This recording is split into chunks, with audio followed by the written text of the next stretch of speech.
Isaiah Thomas is back, but it could be a while before we see the real IT. I'm AJ Neuharth-Keusch, and this is SportsPulse. Joining me is Sam Amick to break down the newest addition to the Cavs roster. All right, Sam, so obviously we can't expect Isaiah to come out and drop 30 on a nightly basis. You know, he's been out for 7 months, so obviously they'll bring him along slowly with minutes restrictions and resting him on back-to-backs and whatnot. But how long do you think it'll be before fans can see the player who finished 5th in the MVP race last season? AJ, I think we need to give Isaiah some time here, at least a couple of weeks, if not longer, until you can start expecting to see that guy. When I talked to him somewhat recently about his comeback, he admits that there is a certain level of doubt, not that he can become the player that he was before yet again, but that physically he's just got to find the explosiveness. He's got to kind of reconvince himself that he is who he used to be physically. I think that is going to be a process. You mentioned that minutes restriction. I think that's going to be there for a little while at the beginning. Again, that's probably going to cost us the reunion game with him against Boston after he comes back against Portland.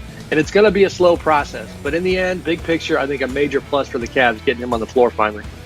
Yeah, so the Cavs already have the 3rd best offense in the NBA in terms of rating, but obviously they've struggled on the defensive end, and that's a place where Isaiah doesn't exactly thrive. How do you think this team will look once he's back to playing regular, 30 or 35 minutes on a regular basis?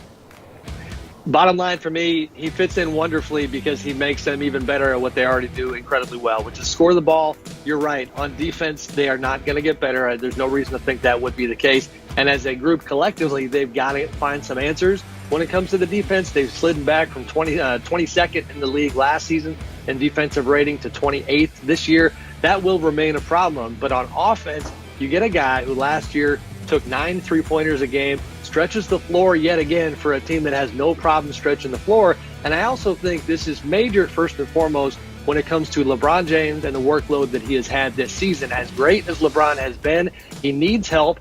And a guy like Isaiah comes in, and the minutes are going to get doled out a little bit differently. The offensive scoring load, the playmaking, all of those things become more of a shared thing. LeBron, AJ, is the only guy in the NBA this season in the top 10 in minutes per game who's above 30 years old. As great as he is at this advanced age in his career, I think he needs a little bit of a blow, and Isaiah can give him that.